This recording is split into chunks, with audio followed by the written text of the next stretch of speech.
గుడివాడ, గుడ్లవల్లేరు మండలాల్లో మొత్తం 43 గ్రామాల్లో తాగునీటి సమస్య ఎక్కువగా ఉంది.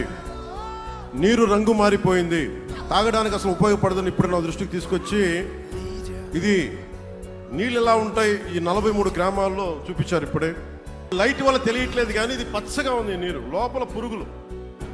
వెంటనే సమస్యని పరిష్కరించాలని నేను అధికారులను ఆదేశిస్తూ ఉన్నాను.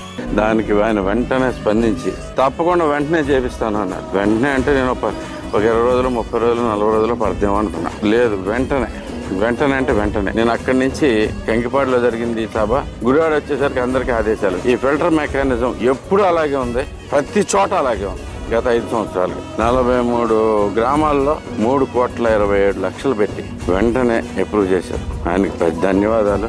ఇది నందివాడ గ్రామ ప్రజలు. థ్యాంక్ యూ పవన్ కళ్యాణ్ గారు, థ్యాంక్ యూ పవన్.